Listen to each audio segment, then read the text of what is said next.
Want to acknowledge that it's Women's Equality Day on the 26th of August, and of course, the month of August is National Black Business Month.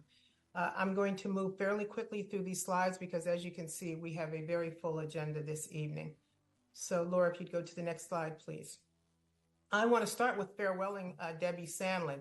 This may come as a shock to many of you. And so just by way of background, we brought Debbie in because I was aware of her extensive background. Many of us were. She and I have been colleagues for quite some time, in fact, from the time I've been here. And so she was previously the city manager of Bladensburg, the city manager of Glen Arden. And then she moved to be the deputy city administrator for Greenbelt. When she transitioned from that job, we also had a need for economic development support because some of our team in economic development had also rotated. So she agreed to step in and serve as an advisor and help us rebuild the team and hire.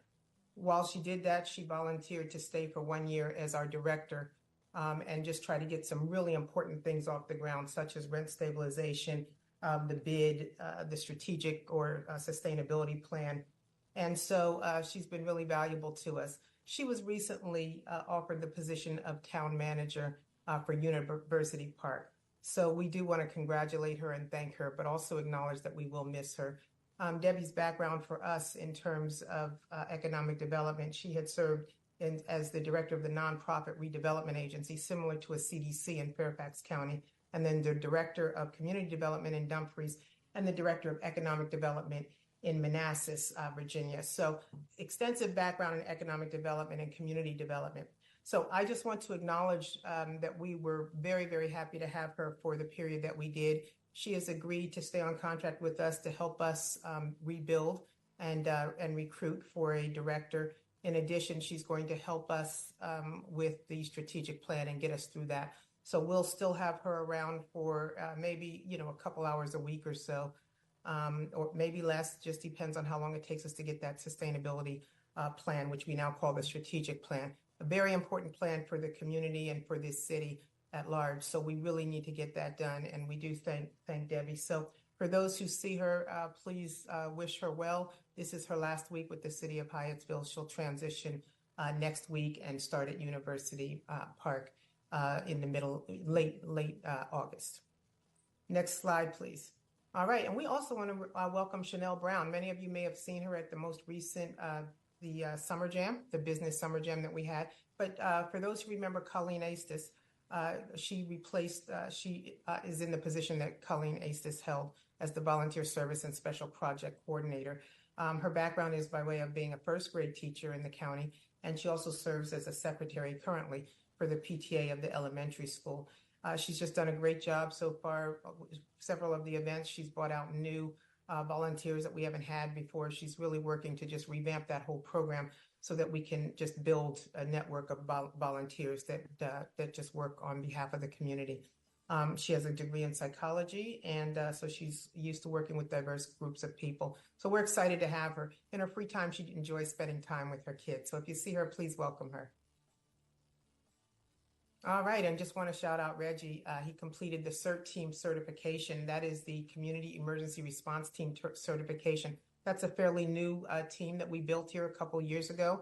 And instead of doing it as a city-only event, what we just determined is that it made sense to make it a little more regional and have it up and down the corridor so we can all help each other and respond in the event of emergencies. They will have an outreach table at tomorrow's National Night Out. And so we really would love for more community members to join that team. They are working hard. They meet regularly and they talk about emergencies and how they can bring their skill to the table. Also want to acknowledge Patricia Page, who is a member of the Police and Public Safety Advisory Committee. She recently graduated from the Prince George's County Police Citizens Academy that the state's attorney holds. So thank you.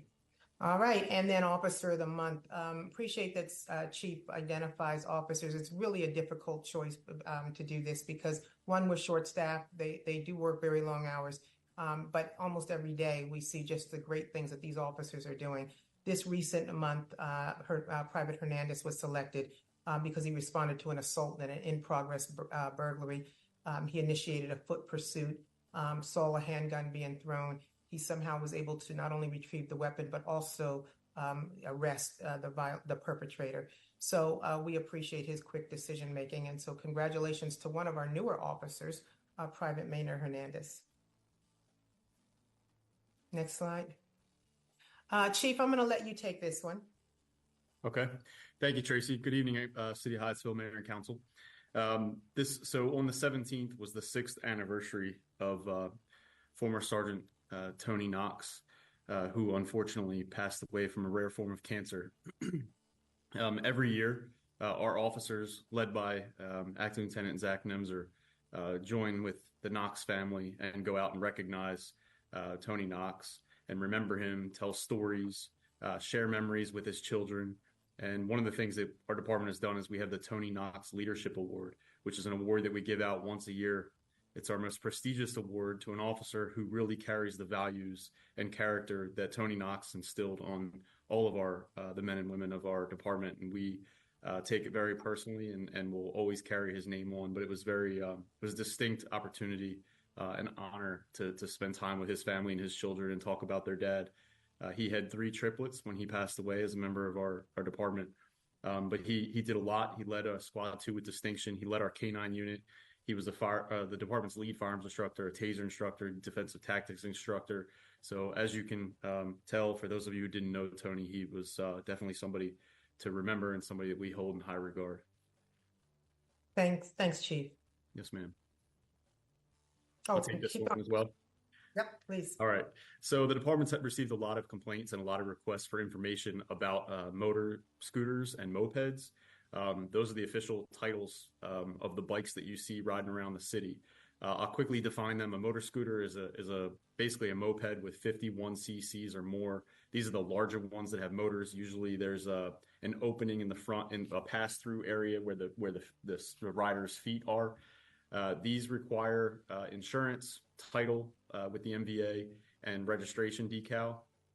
And the others, the mopeds, are basically equivalent of an e-bike. If it has pedals and 2 tires larger than 14 inches, chances are it's considered a moped, even though we refer to them as an e-bike.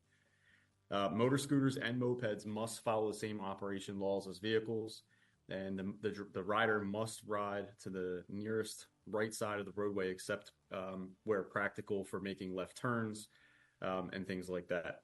Both are restricted to no faster than 30 miles per hour, and neither can drive on a roadway with a speed limit greater than 50 miles per hour. As I mentioned before, the only difference is that the e-bikes or the mopeds are not required to have title, registration, and insurance. Next slide, please. All right, K-9 Rudy retired on July 1st. Last week, we were able to get together and celebrate his retirement. Lieutenant Gray put together the retirement ceremony for K-9 Rudy and his handler, Corporal Tulio Coguedo. K-9 Rudy served with the department for nearly a decade. He had more than a dozen accolades and recognitions, 4 of which were first place, numerous second place and third place awards and competitions throughout the region. He seized more than $30,000 in illegal narcotics, nearly a dozen firearms, and made several apprehensions without having to make physical contact throughout his career. We thank K-9 Rudy for his many years of service to the city of Hyattsville. And then, as City Administrator Douglas mentioned a few minutes ago, National Night Out is tomorrow night, National Night Out 2024. Tomorrow down at Driscoll Park from 6 to 8:30. This is an awesome opportunity to come out and engage the department. We invite the entire community out. We want to meet all 23,000, 21 plus thousand folks that live in the city.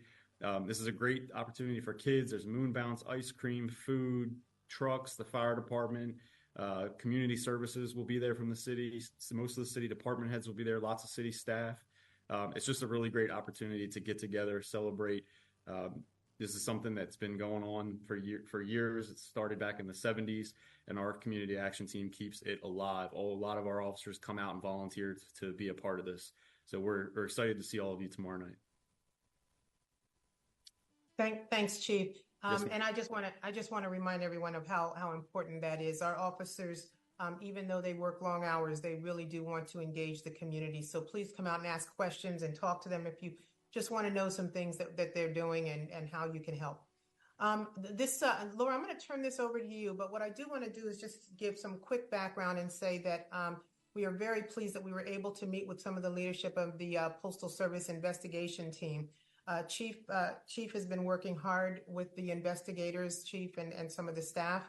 But the mayor, the Ward 1 council members, chief of police, many staff members, and we all met together along with representatives from Congressman Glenn Ivey's office, just to get some answers on what's going on with the recent mail thefts. So I do want to thank the community for bringing these issues forward, because we only know these things when we hear from you. So we heard from the community that there's been some theft of mail, and there's been some incidents, particularly on the community boxes.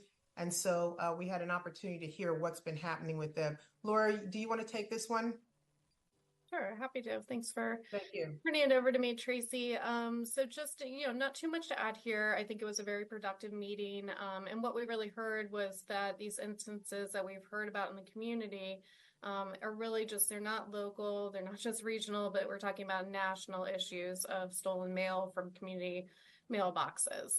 So the Postal Inspector Unit has been aggressively pursuing these cases for resolution. They have been working on adding additional inspectors to their team, providing educational resources to the community, tips on making sure that you use tools that they have available, such as informed delivery and holding your mail if you're going to be out of town. So those are informational things that we'll also help share with our community. They're also looking at replacing their aging key and locking system. So they are taking proactive steps to resolve this. We will continue working with them as partners and look forward to scheduling a community meeting so that we can get in front of this as best as we can and share preventative measures with the community. Good. Thank you, Laura.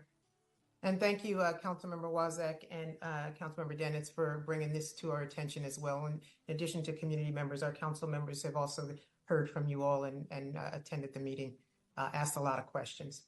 Oh, this is an exciting one. Laura, I'm going to turn this over to you since you are the lead on that committee, you and Nate.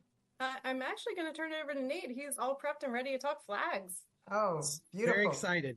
What you got, Nate? Our flag committee, flag redesign committee has been very busy, and we got over 80 submissions from the public, which is great. And they found a way to narrow them down to 5 semifinalists. You see them there on the screen, and they are now going back out to the public to get some feedback. So they really want to hear what you think of these flags. Go to hellohyattsville.com or scan the QR code that you see on your screen, and there's a short survey you can take where you can get feedback on all of these flags and let them know what you're thinking and how it represents Hyattsville to you. And then they're going to give their final recommendations to council at the October 7th council meeting. So if you get a chance, please go give that feedback so that you have a chance to give input on this. Thanks, Nate. I didn't make the Ward 4 block party. I was sick that whole weekend, actually. So I'm going to turn this over to either Laura or Nate. I think you were there, correct? I just keep hearing how much fun it was. I cannot believe I missed it. Yeah, I was. I'll take this one too. No, it was great. Yeah. As you can see, Councilmember Haba, Councilmember Lee, and the mayor were there, and they had a bouncy house with kids. They had tons of great food. The community came out, and it's a potluck style, and just a lot of fun and a lot of community there. So I don't know if Councilmember Haba has anything you'd like to add, or Councilmember Lee. Just to thank everyone who came out and had a great time. We keep hearing great things about that event. All right, Sandra, if you're on, why don't you close us out with some of the youth programs, and then we'll do upcoming events. Good evening.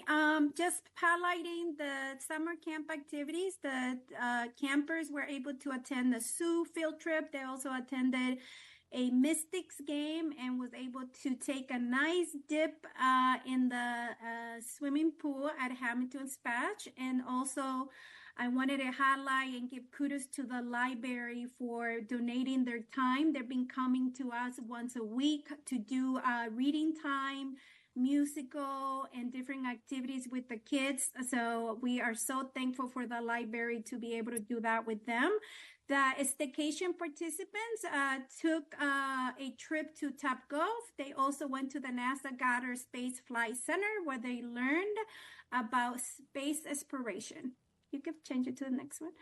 And we had on July 18th, we had the YAC members attended the overnight retreat at Becomus. The YAC members were able to participate in team building, leadership, and other interactive activities. They also were able to participate in a high course, challenging course. And we want to take the moment to thank Councilmember Jimmy McKellen and Joe Wasak for inspiring, mentoring, and supporting the YAC in the last 2 years.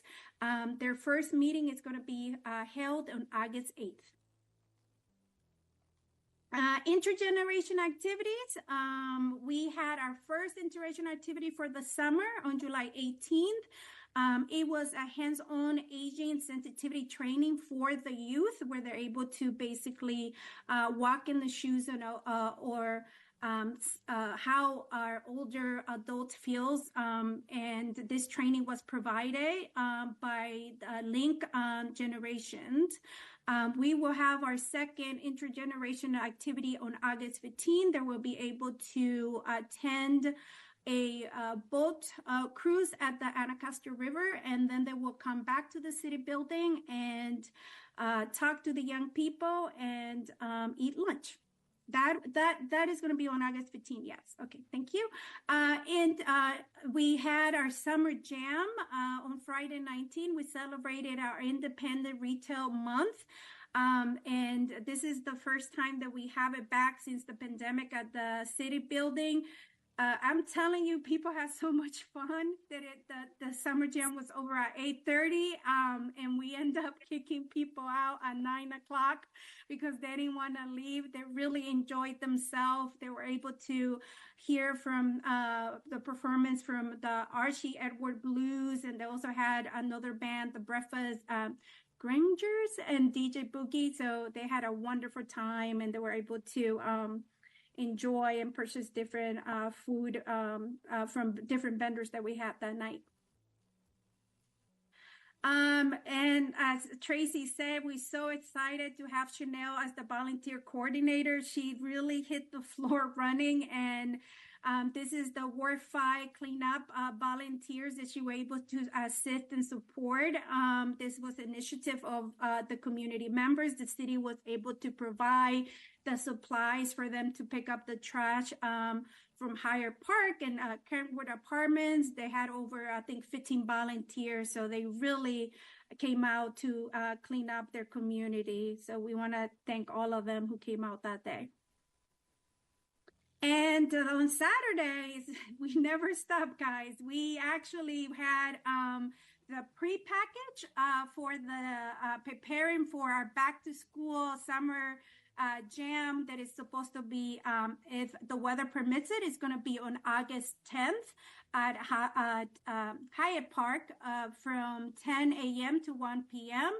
And you can see we have a lot of supplies and book bags that will be waiting for the students who are in need. We will be providing book bags for elementary all the way to high school. So we're looking forward and waiting for you guys on August 10th. And as you can see, we continue to work by providing fresh products monthly and diaper distribution and other products to the community who are in need. And this is just on a monthly basis that we do that in the community service department. Oh, and it doesn't stop. Just a highlight and have so everybody knows, on Saturday, September 7th, we are partnering with First Methodist Church to do that health fair.